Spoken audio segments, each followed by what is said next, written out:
The news you can count on.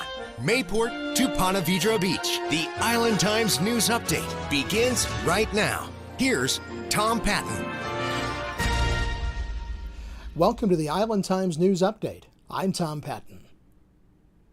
The Jacksonville Beach City Council is considering changes to its noise ordinance that would allow low-volume music outdoors at all establishments that offer outdoor seating. The proposed changes in the language of the ordinance, which was part of the Downtown Action Plan, would allow music to be played outdoors as long as it would not impede normal conversation anywhere across the property line. It would also require businesses that want to have outdoor music to submit a site plan showing where any band or disc jockey would be located on the premises. Currently, there are 16 businesses that were already offering outdoor music in 2010 when the ordinance changes banned outdoor music in the city. The new language would not change anything for those 16 businesses, but would allow any business that has outdoor seating to offer the low-volume music, which would largely be limited to ambient pre-recorded music or a person with an acoustic instrument such as a guitar. The music could not be amplified. Jacksonville Beach Police Chief Pat Dooley said the city staff had been tasked with crafting an ordinance that was equitable for all businesses in the city. That they would have the opportunity to play some sort of music at a low volume. It would be ambient type music that would also, at the same time, take into account the peace and tranquility of the other residents and visitors to the city as well. Dooley said that a restaurant or bar that had a band indoors could not open windows or doors to allow loud music out into the street. The proposed ordinance limits permits for outdoor music performed by bands or DJs at businesses that are not grandfathered to 2 events per year and makes no provision for allowing businesses to come in that would like to have outdoor music. Because the exceptions to the noise ordinance are attached to the business and not to the location, should those businesses close, that venue for outdoor music would be lost. Councilwoman Christine Hoffman said she's concerned what will happen when those spaces turn over. She said she wanted businesses to have an opportunity to have a band or DJ outdoors more than twice a year. So I feel like if we can attach these things to the businesses, spell out specific criteria for that business based on where they're located, proximity to residential areas, whatever we decide to do, I would just feel a lot more comfortable with that versus carving out these little sections and saying you can do this and you can do that, where I think we're going to push other businesses elsewhere that want to have music at their locations. Hoffman said the council should consider the low-volume music issue quickly so that the city can move forward on its Downtown Action Plan, but that the rest of the sound ordinance concerning outdoor music should also be revisited so that new businesses such as wedding planners and event venues where bands and DJs might perform regularly were not shut out of the city. The city staff will continue working on the noise ordinance language to address the concerns of the council. The Neptune Beach City Council will decide next month whether they continue with Waste Pro, their existing waste hauler, or switch to advanced disposal for residential and commercial trash pickup. Both companies sent representatives to the Neptune Beach Council meeting Monday night, which was held immediately following a workshop meeting. The council is working to determine whether to have the city's trash collected once or twice per week, and whether it should select a company that would require most households to use specific trash and recycling carts at the curb. Advanced disposal would use an automated system for trash collection, with the exception of those areas where the streets are too narrow for those trucks to navigate. In those areas, they would use a more traditional rear-load truck. But the automated system would require that most residents have trash containers that work with the system. The company would make an exception for neighborhoods where it would be impossible for residents to store the larger trash carts, and would also offer side yard pickup for customers who are disabled or elderly. Waste Pro would not use an automated system, and it would allow residents to either use the provided carts or continue with the trash containers they currently use, even if that means putting trash by the curb in a plastic bag, which many residents do. Most of the council seemed to favor continuing with trash collection 2 days per week, but Vice Mayor Richard Arthur said that means there are nearly always trash cans on the curb somewhere in the city. I think it provides a uniform to the streets, whereas twice a pickup, we would be the only beach with that. And you can see in the communities with different days, twice a pickup, the way our code's written, you can have trash cans out of the street every day of the week and still be within compliance.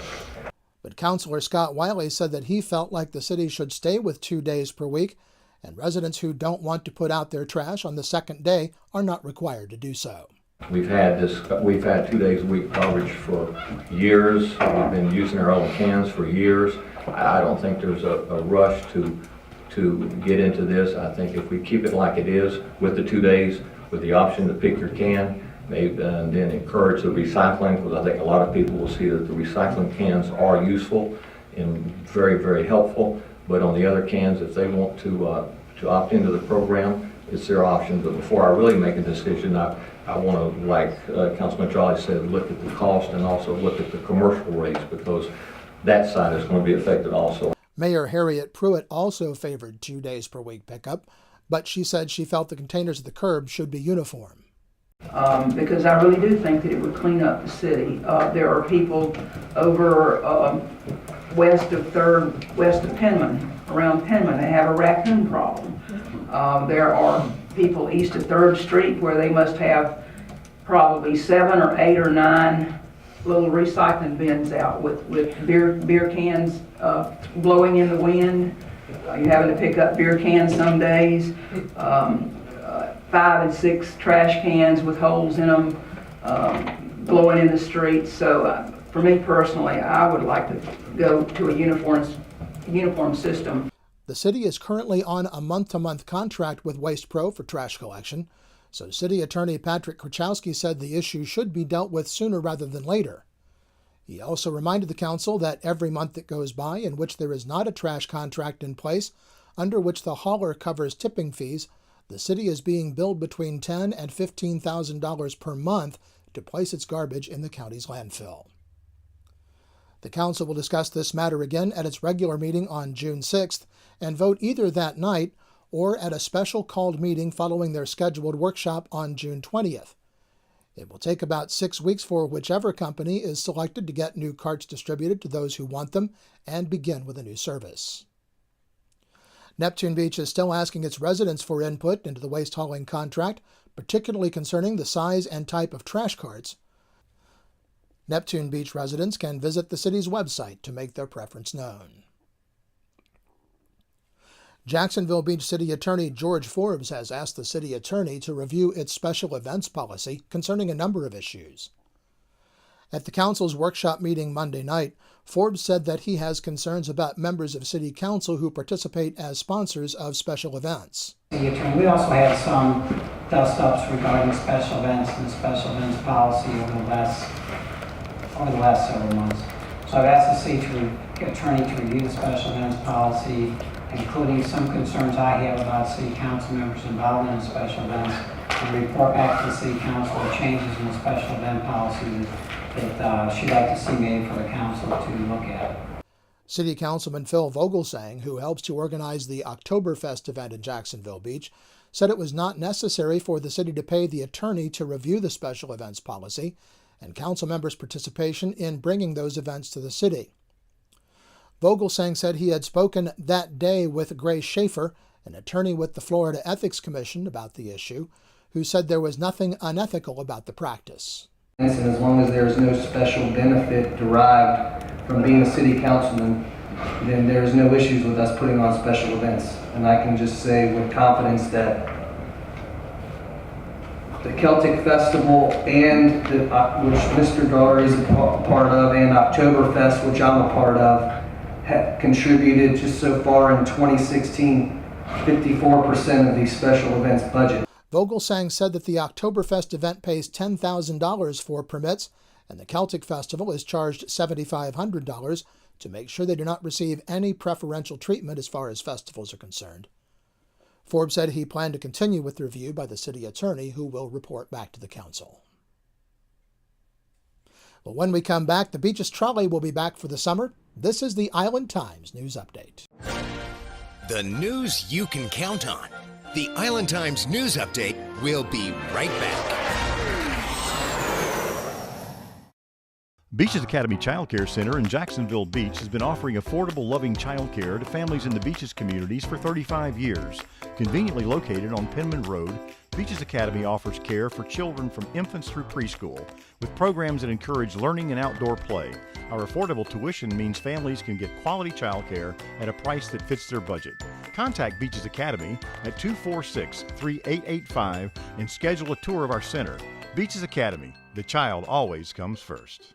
Charlie's Tropic Heating and Air Conditioning in Atlantic Beach offers a full range of residential and commercial heating and air conditioning services, from new installation to replacement and remodeling.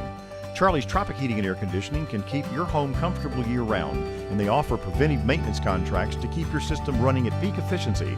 Charlie's Tropic Heating and Air Conditioning is an authorized Bryant dealer and will service all brands. For year-round comfort in your home or business, contact the original Charlie's Tropic Heating and Air Conditioning at 241-1788. Welcome back to the Island Times News Update. I'm Tom Patton. The City of Atlantic Beach has released its final order concerning the site plan for the Gate Service Station and convenience store planned for Atlantic Boulevard. The city conducted a 14.5-hour appeal hearing last Thursday. The meeting resulted in a finding that the city staff did not act inappropriately when it approved the site plan for the business. There were a series of modifications to the plan that were enacted as a result of the meeting. Among them are a guarantee of 30 parking spaces for the beach diner, and that the entrances on Sturtevant Avenue to the gate station will be limited to entrance only. The city will request 2 waivers from the city's code to make the parking work. It will ask its Community Development Board to approve the removal of 4 tree islands on the property and an increase in the allowed non-permeable surface to 78% coverage. Mayor Mitch Reeves signed the documents Thursday. The complainants plan to appeal the decision in Duval County Circuit Court. Neptune Beach is considering adding a full-time code enforcement person to its staff. The city has been without a full-time code enforcement officer for several years and currently employs a part-time person in that position. City Manager Andy Hyatt said at Monday night's council workshop meeting that the city is considering hiring someone full-time in that role and that he or she would likely work for the police department. We feel like that would give us a better enforcement coverage. Also, that's, I believe, prior to not too many years ago, that's where it was. The job description actually is written for that kind of person to be. It talks about carrying a gun and some of those type of things. That's not why we're doing that. We're not necessarily going there, but we just felt like, and the chief, when he came in, that's one of the top 5 things that he talked to me about was, I like to see code enforcement coming back in under the police department. Part-time code enforcement officer Michael Connors told the council that the city receives complaints about code violations every day, ranging from swimming pools to trash to fences falling down. I usually, if they leave a number, I usually try to make contact back with the people that made the complaint, go out to see what the address is, go out to the complaint, and try to address the complaint. I actually like talking to the people that the complaint's about and trying to solve it right then, not trying to solve it 2 or 3 days later. Most of the time we're getting turnaround rate, I think is like he said, we had 28 and I've solved, well I shouldn't say I solved, but we solved 20 of the 28 complaints in April. A lot of those things were pretty simple, trash. The biggest things are B&Bs that we're having problems with, obviously. That takes a little bit more time. We have to sometimes take people to code, to the board. Neptune Beach building official Don Ford said that Connors is also the city's fire inspector, and he splits his time between code enforcement and fire inspection. The JTA Beaches trolley season kicks off just in time for summer on Friday, May 27th. JTA will offer trolley service every Friday and Saturday from 7 p.m. till 2:30 a.m. through September 5th. Operating hours will be extended for Memorial Day, Independence Day, and Labor Day, when it will also run on Mondays. Single trips are $1.50 with exact change on the trolley. Seniors 65 and older with a valid Senior Star Card have complimentary access. 1- and 3-day passes are available at Walgreens and JTA ticket vending machines. A 1-day pass is $4 and a 3-day pass is $10. In addition, JTA recently launched a new mobile app that allows customers to purchase an unlimited ride single-day pass for $4 or a one-ride ticket for $1.50 using their smartphone. The MyJTA app provides real-time vehicle location and electronic payment options. The Atlantic Beach Commission will decide on Monday whether to sign a memorandum of understanding with the Florida Department of Transportation for the construction of a Safe Route to School, an 8-foot multi-use path to help students get safely to the Atlantic Beach Elementary School. The memorandum would document the city's commitment to maintaining the path after it's completed, and it would also have the city hold additional public meetings to gather community input into the proposed routes for the path. The proposed path would follow Sherry Drive from the elementary school to Seminole Road at Garden Lane, where it would connect with an existing path. Some in the community have expressed an interest in alternative routes, and the city would be responsible for funding the additional public meetings to discuss those alternates. The grant application was approved in 2013, and construction is scheduled to begin next year with completion in 2018. The third annual Beaches Art Fest will be held October 1st and 2nd at the Pablo Historical Park in Jacksonville Beach. The event organizers are currently accepting entries for the 2016 poster contests. Artists are urged to design and submit original artwork they feel best exemplifies the event. The winning artist will receive a free booth at the Beaches Art Fest and many other prizes. Submissions will be accepted until midnight on June 24th. And of course, Dancing in the Streets is this weekend. Music begins at the Beaches Town Center at noon and continues through the day on 2 stages. The news you can count on. Mayport to Ponte Vedra Beach, forecasting your beaches. This is your local look weather. Well, the National Weather Service says we can expect some showers and thunderstorms over the weekend, but not a total washout for Dancing in the Street. Then clearing for the first part of next week. Highs will be in the 80s over the weekend and then into the 70s by Monday, before climbing back into the low 80s by Tuesday. The Island Times is always digital, always free at www.theislandtimes.com. Like us on Facebook and follow us on Twitter to be the first to know about stories posted on the Island Times. I'm Tom Patton. Thanks for watching.